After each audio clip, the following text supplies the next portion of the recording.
আপনি শিবির ছিলেন এটার সাথে কোরআন শরীফ ছেড়া কোরআন শরীফ বসে পুরাইতেছে, কোরআন শরীফে নাকি ভুল আছে। এটা নাকি জামাত ছাপাইছে, এখানে নাকি ভুল আছে, কোরআন শরীফটা পাতায় পাতায় পুরাইতেছিল। আমি শিবির ছিলাম, শুনেন আপনাকে শিবির কি রায় দিয়েছে কোরআন শরীফ ছেড়ার বা পড়ার?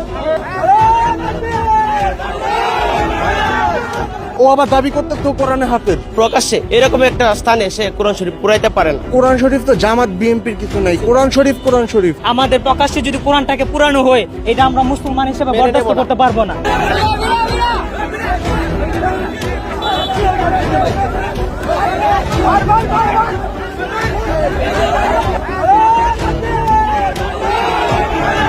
আমরা এদিকে দাঁড়ায় আছিলাম, হঠাৎ করে দেখি ও কিছু কাগজপত্র পুরাইতেছে। তখন আমরা এদিকে আগায় যাই কয়েকজন দেখি যে কাগজপত্র পুরানির মাঝে দেখা যায় এখানে কোরআন শরীফ বসে পুরাইতেছে। তখন আমরা বললাম, ভাই তুমি কোরআন শরীফ পুরাইতেছো কেন?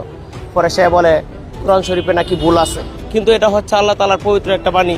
হ্যাঁ, এটা আমাদের মুসলিম কান্ট্রি একটা দেশ, মুসলিম কান্ট্রি দেশে সে প্রকাশ্যে এরকম একটা স্থানে সে কোরআন শরীফ পুরাইতে পারে না। ও বলতেছে, ও দাবি করতেছে এটা নাকি জামাত ছাপাইছে, এখানে নাকি ভুল আছে, এরকম ভাবে বলে ওরা মনে করেন যে কোরআন শরীফটা পাতায় পাতায় পুরাইতেছিল। উপস্থিত যারা ছিল তাদের অনেক ওকে ধরছে যে কি তুমি এমন কেন করতেছো। তো ও পরবর্তীতে বললো যে কোরআনে ভুল আছে। এইটা কোরআনে তো কোনোদিন ভুল থাকতে পারে না। ও দাবি করতেছে, তো ওর যদি দাবি করে, ওর তো আগে প্রয়োজন যে আগে দেখানো যে এখানে ভুল আছে, তোমরা এটা সংশোধন করো বা এরকম কিছু। ও এখানে কোরআন পড়াইতে পারে না। এটা মুসলিমদের একটা পবিত্র গ্রন্থ, এটা সমগ্র বিশ্বে এটা নিয়ে গবেষণা হয়, এটা নিয়ে তো ভুল থাকার কিছু নাই এখানে।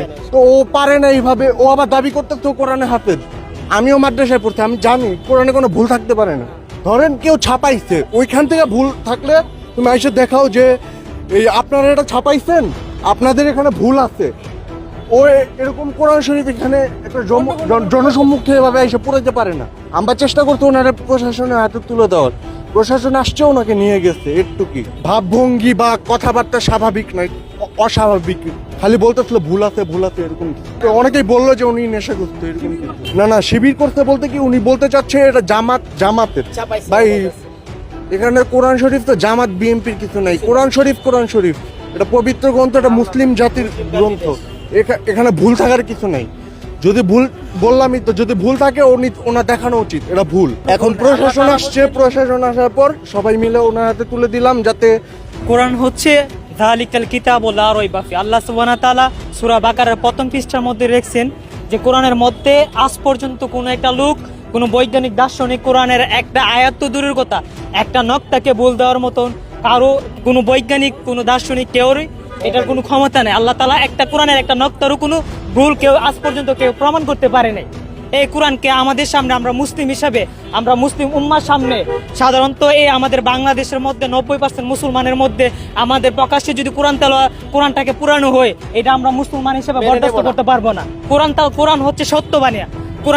কোরআন আল্লাহ সুবহানাহু ওয়া তাআলা নবীর কাছে প্রেরণ করেছেন। এটা হচ্ছে পৃথিবীতে সবচেয়ে শ্রেষ্ঠ কিতাব হচ্ছে কোরআন। এই কোরআনকে আমরা মুসলিম হিসাবে এটা এরকম পুরাইবে, এরকম করবে আমরা মানতে পারি না। এটার জন্য আমরা প্রতিবাদ করছি, ওনাকে যতটুকু আমরা প্রতিবাদ করছি এবং ওনাদেরকে রাষ্ট্রে